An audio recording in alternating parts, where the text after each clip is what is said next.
hoje nós queremos falar sobre fidelidade ou infidelidade financeira. Eu queria convidar você a abrir a sua Bíblia em Malaquias. Malaquias capítulo 3. Último livro do Antigo Testamento. Malaquias 3, do versículo 6 até o versículo 12. Último livro do Antigo Testamento, porém não em termos cronológicos, porque como nós vimos, Malaquias é contemporâneo de Esdras, de Neemias, num período em que Jerusalém estava sendo reconstruído, voltando do exílio babilônico, né? Então a igreja, não apenas a sua estrutura física, mas também a sua estrutura espiritual estava destruída, e por isso o texto de Malaquias traz sobre 4 maldições que estavam assolando aquela igreja e que eles precisariam também consertar, construir, restaurar. E aqui no capítulo 3, a partir do versículo 6, ele vai falar sobre as questões financeiras. Malaquias 3, do 6 ao 12. De fato, eu, o Senhor, não mudo. Por isso vocês, descendentes de Jacó, não foram destruídos. Desde o tempo dos seus antepassados, vocês se desviaram dos meus decretos e não lhes obedeceram. Voltem para mim e eu voltarei para vocês, diz o Senhor dos Exércitos. Mas vocês me perguntam, como voltaremos? Versículo 8, pode um homem roubar a Deus? Contudo, vocês estão me roubando. E ainda me perguntam, como é que te roubamos? Nos dízimos e nas ofertas. Vocês estão debaixo de grande maldição, porque estão me roubando. A nação toda está me roubando. Versículo 10. Tragam os dízimos todo ao depósito do templo, para que haja alimento na minha casa. Ponham-me à prova, diz o Senhor dos Exércitos, e vejam se não estou a abrir as comportas dos céus e derramar sobre vocês tantas bênçãos, que nem terão onde guardá-las. Impedirei que pragas devorem suas colheitas, e as videiras nos campos não perderão o seu fruto, diz o Senhor dos Exércitos. Versículo 12.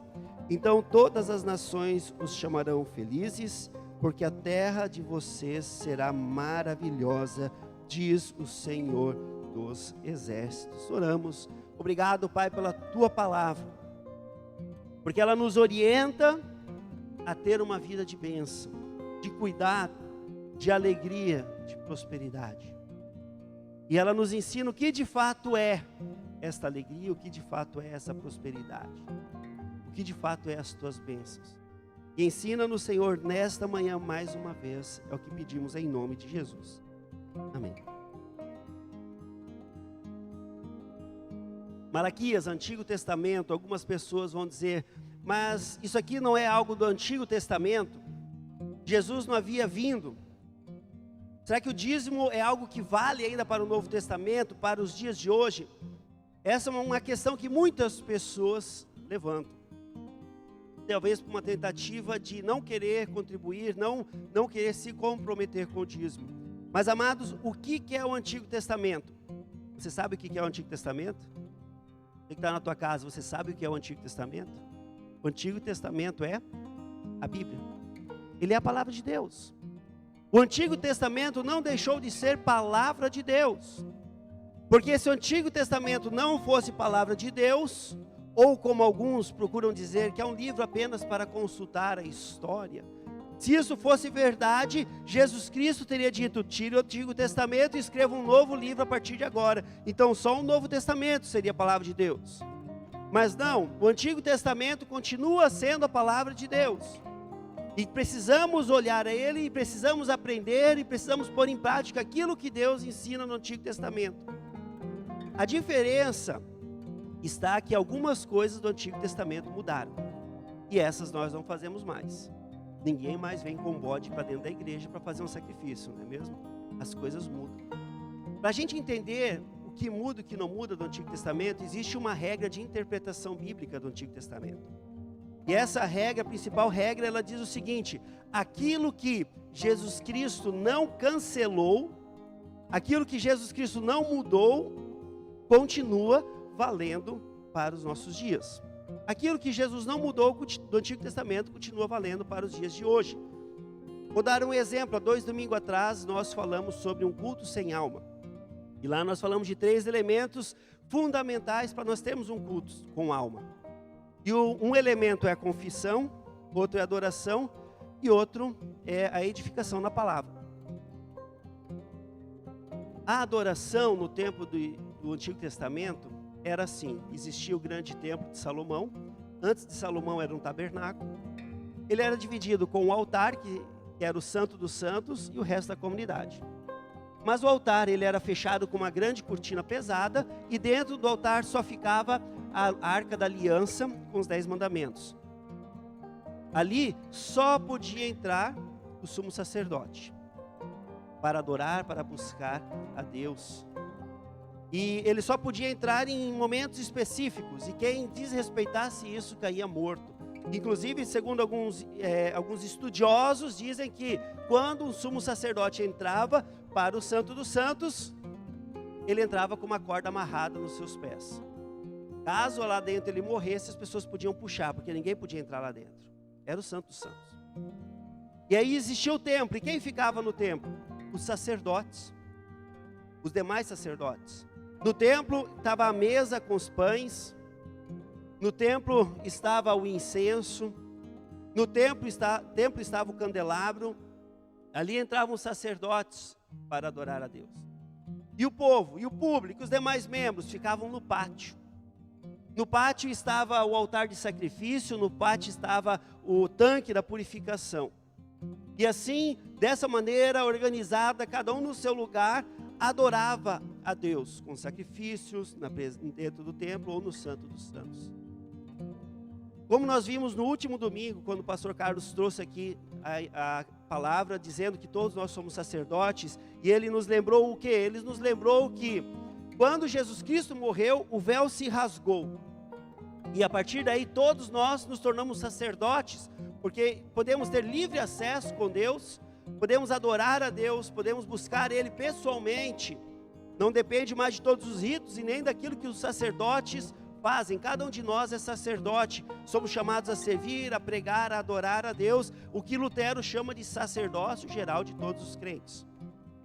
Todos nós tornamos sacerdotes. Mas a adoração mudou também então em Jesus Cristo. Por quê? Porque todos nós, você pode estar aqui dentro da igreja, você pode subir nesse altar, você pode adorar a Deus, mas não apenas aqui. Porque a partir do momento em que o véu se rasgou, Deus não permanece apenas dentro do Santo dos Santos, como era no Antigo Testamento, mas você pode adorar a Deus na sua casa, você pode adorar a Deus no seu trabalho, você pode adorar a Deus no caminho para o trabalho. Então a adoração ela mudou. Então nós não vamos mais colocar um véu aqui, nós não vamos mais deixar apenas os pastores e ministros na igreja, e o público lá fora, e de vez em quando um dos pastores sobe aqui. Não vamos mais fazer assim, porque Jesus mudou essa prática, mudou o sacrifício, mudou a prática de adoração. Então aquilo que Jesus Cristo mudou, aquilo que Jesus Cristo transformou, aquilo não fazemos mais. Mas todo o resto do Antigo Testamento continua valendo, os 10 mandamentos continuam valendo. Continua valendo a necessidade de adoração e confissão, continua valendo, de maneira diferente, mas continua valendo. E o dízimo? Jesus Cristo mudou o dízimo? Jesus Cristo não mudou nada do dízimo. A verdade é que Jesus Cristo não mudou o dízimo de forma alguma. Pelo contrário, Jesus Cristo, ele inclusive diz que devemos dar o dízimo. Em uma das passagens, Jesus Cristo diz o seguinte para os fariseus, ele diz: olha, vocês deviam amar as pessoas, vocês deveriam cuidar do reino de Deus, assim como vocês são meticulosamente cuidadosos com dízimos.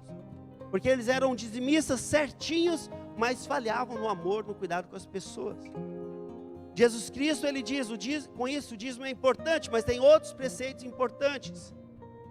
O dízimo, ele continua valendo para o Novo Testamento.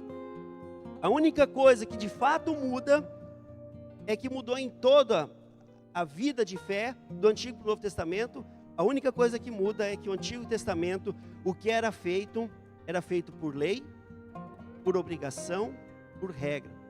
E no Novo Testamento, tudo passa a ser feito por graça, por misericórdia, por amor a Deus. No Antigo Testamento, os judeus faziam por obrigação. E o Novo Testamento, nós somos chamados, todos os cristãos, são chamados a fazer por gratidão. Por Deus, pelo seu amor, pela salvação, pela obra de Jesus Cristo na cruz. Isso muda tudo do Antigo Testamento para o Novo. Os 10 mandamentos, eu não sigo eles por obrigação, eu sigo eles por amor a Deus. O dízimo, eu não faço por obrigação, eu faço por amor a Deus. A prática de fé, ela muda, porque Jesus Cristo cancelou a lei e nos trouxe a graça. Mas ainda somos chamados a contribuir.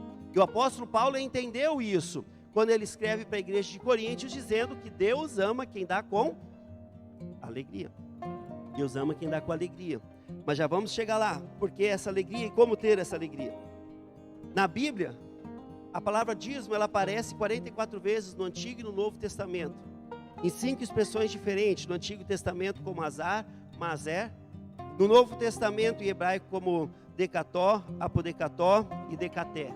E todas essas expressões querem dizer a 10ª parte de um todo.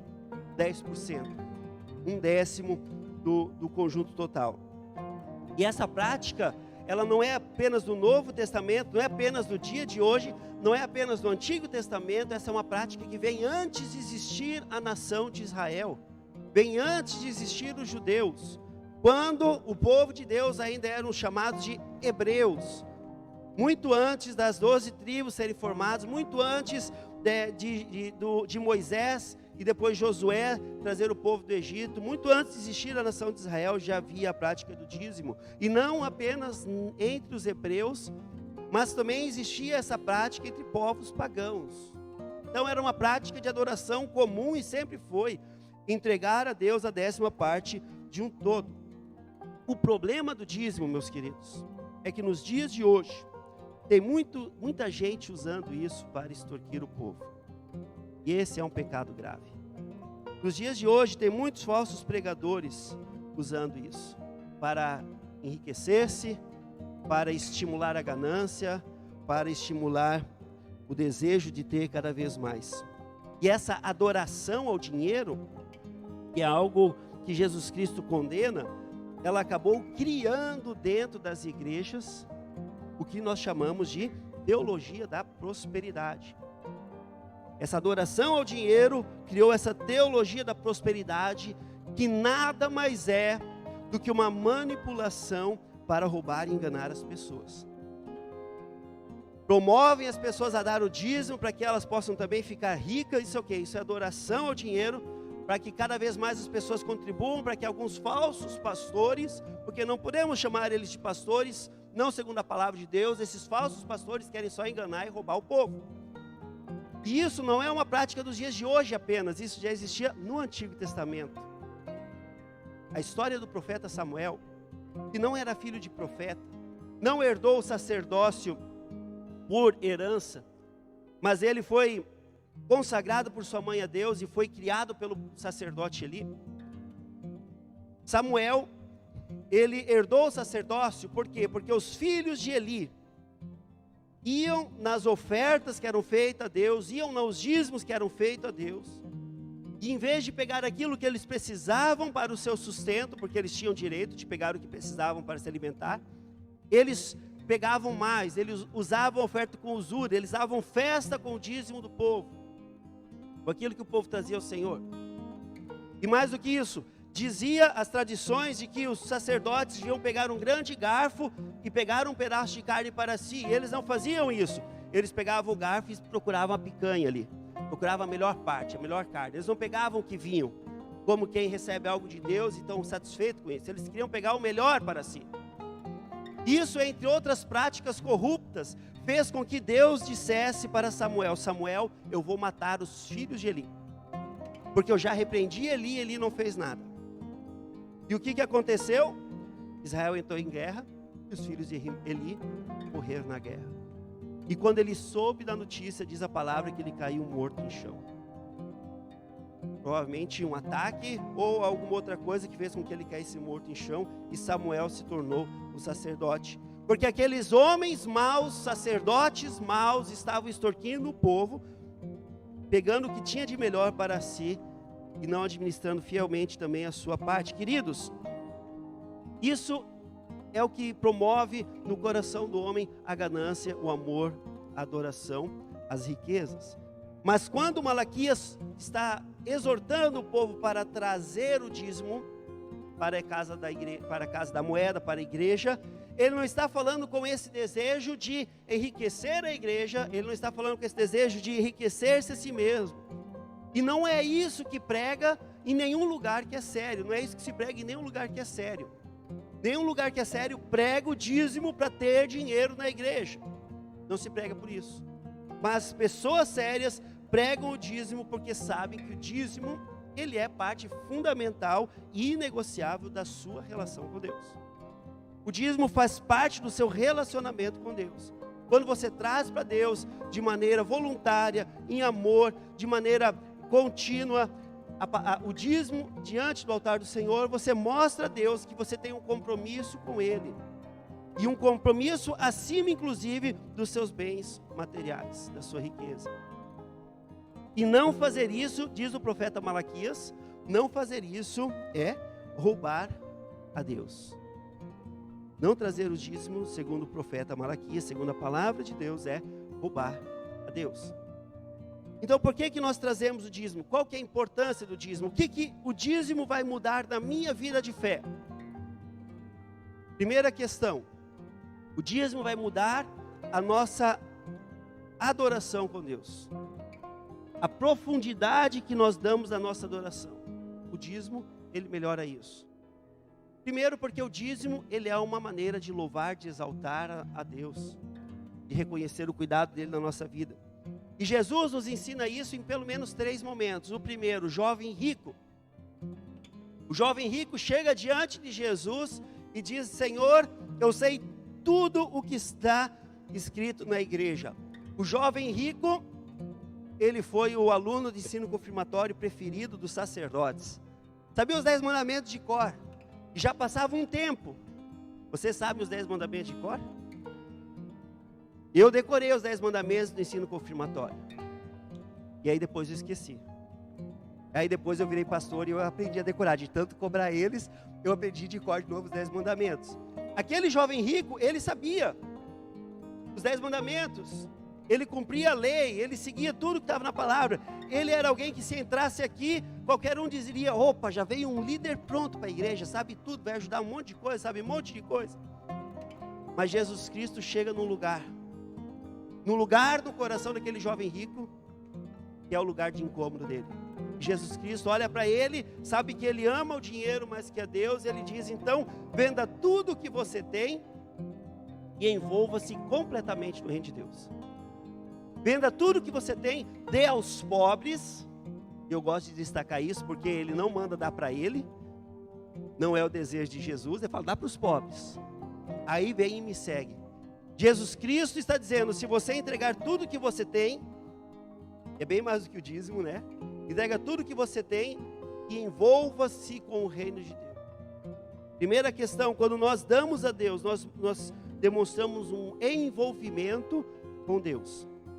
Segundo exemplo, a viúva pobre, ela vai e joga umas moedinhas no gasofilácio, como esse aqui, e alguns homens mais afortunados olham aquelas moedinhas 50 centavos caindo ali e começam a fazer piadinha, porque eles deram 100 lá dentro, ou sei lá, um valor significativo.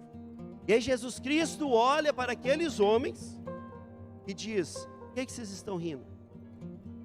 Vocês, o que vocês deram era o que sobrou, mas o que aquela mulher deu era tudo o que ela tinha para dar. Mais uma vez, não importa o valor, mas importa o que? Aquele entregar-se a Deus. Aquela senhorinha entregou tudo o que ela tinha, aqueles homens não. Então, quando nós entregamos o nosso dízimo a Deus, nós estamos entregando a nossa vida, o nosso sustento financeiro, nós estamos entregando a administração financeira, nós estamos entregando as nossas vidas diante de Deus. E o terceiro exemplo é quando Jesus Cristo diz: vocês não podem servir a 2 senhores. Ou você serve ao Deus da riqueza, ou você serve ao meu Pai. Então, quando nós entregamos o nosso dízimo a Deus, nós estamos servindo a Deus. Nós estamos demonstrando que nós não servimos a riqueza, nós servimos a Deus. 3 ações: envolver-se, do jovem rico, entregar-se, da viúva pobre, e servir a Deus. Envolver, entregar e servir. São 3 elementos de quê? São 3 elementos de adoração. Nós somos chamados a adorar a Deus nos envolvendo, nos entregando, servindo ao nosso Deus. Assim, quando nós trazemos o dízimo diante do Senhor, nós trazemos os dízimos para o nosso Deus. Nós estamos declarando para Ele que Ele também é o Senhor sobre a minha vida financeira. Nós estamos dizendo para Deus que Ele também é o Senhor sobre a minha vida financeira. Ele é o Senhor sobre todas as coisas de fato. Todas as coisas de fato. Quando eu trago o dízimo, eu estou declarando a Deus que Ele é mais importante do que as riquezas desse mundo. Quando eu trago o dízimo a Deus, eu estou dizendo para Ele que Ele é mais importante do que tudo que esse mundo pode me oferecer na minha vida. Por isso, quando eu trago meu dízimo a Deus, eu estou me rendendo a uma profunda e íntima adoração com Deus. Na minha vida, no meu coração, no meu ser espiritual. Então, o primeiro benefício que o dízimo traz para nós é que ele nos aprofunda em uma adoração a Deus. O segundo benefício é que ele nos abençoa. Diz o texto ali que Deus vai nos abençoar, Deus vai nos fazer prosperar. Mas o que é bênção? É aí que algumas pessoas se enganam. E é aí que algumas pessoas são iludidas. O que é esse abrir as comportas do céu e descer bênçãos sem medida sobre a vida das pessoas? As bênçãos de Deus é ter uma casa aqui em Piraberaba, ou onde você mora. A bênção de Deus é, além dessa casa, ter uma casa no sítio e uma casa na praia, né? No inverno você vai para o sítio e no verão você vai para a praia. A bênção de Deus é ter um carro luxuoso, ou mais do que um carro luxuoso. A bênção de Deus, será que de fato é, de novo, as riquezas desse mundo? Será que é isso que se limita às bênçãos de Deus?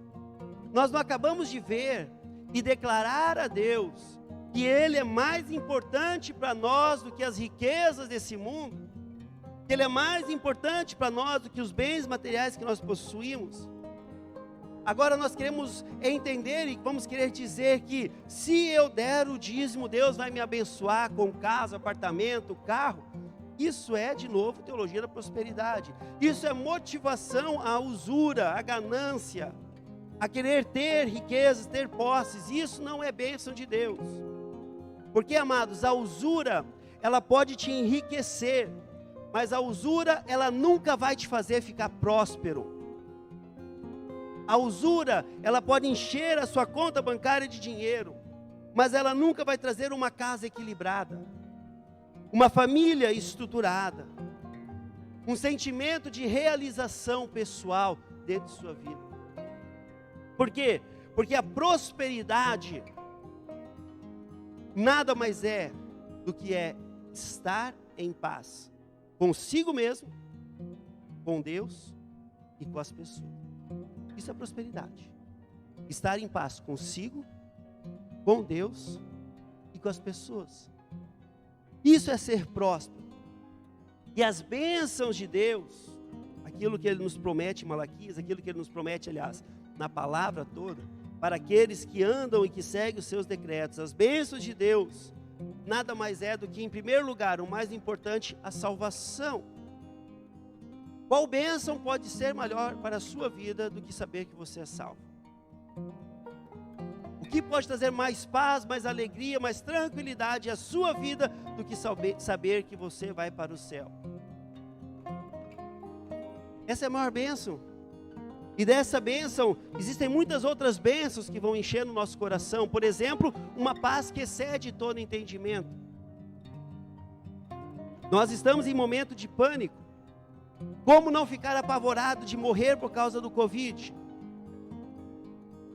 Sabendo quem é o nosso Deus, que nos cuida, que nos protege. Nós temos que fazer nossa parte, usar máscara, passar álcool gel. Nós temos que nos cuidar, não precisamos ficar doentes. Mas e se ficarmos? ficamos em paz, porque Deus está no controle da minha vida. E se eu morrer, eu morro em paz. Eu morro em paz, porque Deus está no controle das nossas vidas. Uma das coisas que mais atormenta o nosso coração, uma das coisas que mais preocupa os nossos corações é o quê? É a morte, é o que vai acontecer quando a vida acabar. São uma das motivações, inclusive, da nossa vida. Quando minha vida acaba, o que eu faço? Então eu luto contra, eu corro contra. Mas quando eu tenho salvação, quando eu sei para onde eu vou, eu tenho paz. Eu não preciso me preocupar com isso. Outra bênção de Deus é saber que Ele cuida da minha vida, Ele cuida da vida da minha família. Saber que Ele está no controle disso. Ele está protegendo, porque eu e a minha casa somos dedicados ao Senhor, consagrados ao Senhor. Isso é bênção. Isso Ele vai nos dar. Bênção é a alegria quando nós estamos tristes. Nosso coração chora, mas o Senhor nos faz novamente sorrir, nos faz novamente se alegrar. Bênção de Deus é força quando os nossos pés estão fracos, quando nós não conseguimos carregar, é aquela força que nos faz levantar de novo. Isso é bênção de Deus. Bênção de Deus é motivação quando nós estamos desmotivados, desiludidos, aflitos, novamente encontramos a motivação. Isso é bênção de Deus. Bênção de Deus é o descanso para o nosso corpo, mas também para a nossa alma, para o nosso espírito. Isso é bênção de Deus. E quando nós precisarmos, para aquilo que for fundamental e importante para a vida, a bênção também é o dinheiro.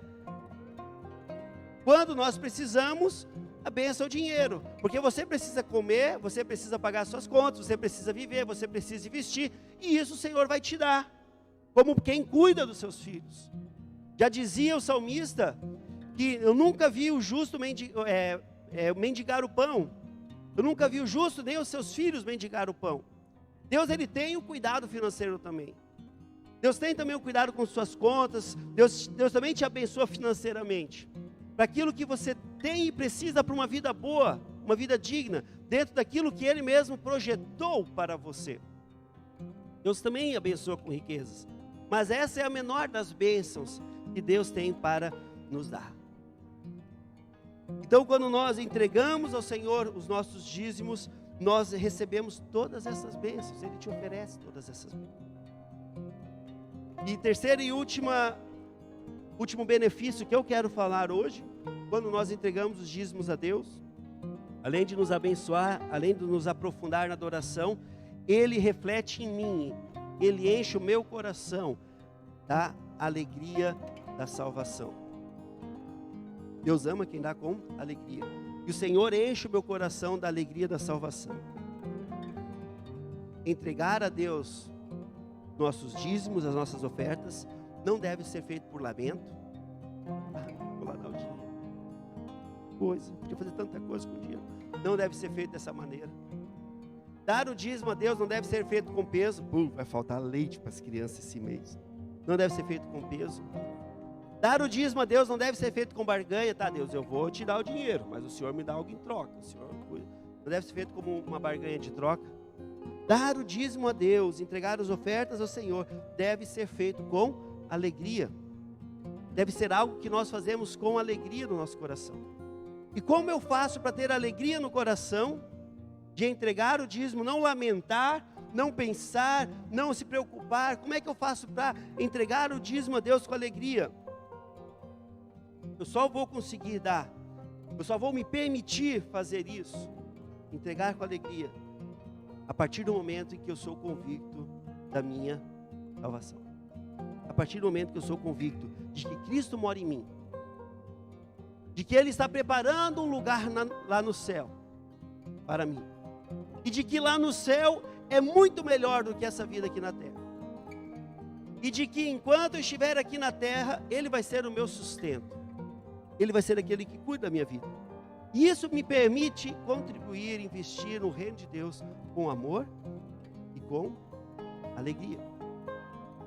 E a partir desse momento, o que me faz ficar alegre ao entregar o meu dízimo a Deus, é saber que esse dinheiro vai ser usado para quê? Vai ser usado para alcançar mais vidas para a salvação. que esse dinheiro vai ser usado para anunciar o Evangelho e conquistar mais vidas para Cristo Jesus. Assim como um dia eu fui alcançado por Jesus. Assim como um dia alguém chegou para mim e anunciou o Evangelho. O dízimo que eu entrego, eu sei que vai ser usado para isso, para alcançar pessoas. A salvação de vidas, meus queridos, é o motivo para estarmos nessa terra. A salvação de vida, meus queridos, é o motivo para existir a igreja. E Martim Lutero diz, a respeito do dízimo: certamente, Deus não quis isto como se Ele realmente se importasse com o dízimo. Antes, Ele diz isso para preservar o ministério da palavra. Repito, Lutero diz, certamente Deus não diz isso como se Ele realmente se importasse com o dízimo. Lutero, ele diz isso, Deus, ele diz isso para preservar o ministério da palavra. A preocupação de Deus não é o dinheiro que entra, a preocupação de Deus é preservar o ministério da palavra. Alcançar pessoas é o reino de Deus. Alcançar pessoas é o ministério da palavra de Deus. E nós, com o nosso dízimo, fazemos um pouco daquilo que precisamos fazer. Porque além de dar o dízimo, nós também precisamos amar as pessoas, nós também precisamos cuidar das pessoas, nós também precisamos anunciar o Evangelho, nós também precisamos servir. Tudo isso faz parte do ministério da palavra, de levar o amor de Deus para as pessoas. E a exortação de Deus, através do profeta Malaquias, para a igreja de Israel é: vocês precisam trazer seus dízimos ao Senhor, a nação toda precisa trazer os seus dízimos ao Senhor, para que o reino de Deus, o ministério da palavra, possa alcançar mais e mais vidas, para que vocês sejam abençoados com meu cuidado, minha proteção, para que vocês me adorem profundamente. Fidelidade ou infidelidade financeira? Bênção ou maldição? Qual a escolha que nós temos que fazer? Cristo te chama para ser bendito nessa terra. Cristo te chama não apenas para ser abençoado, mas também para abençoar as pessoas. Orar comigo.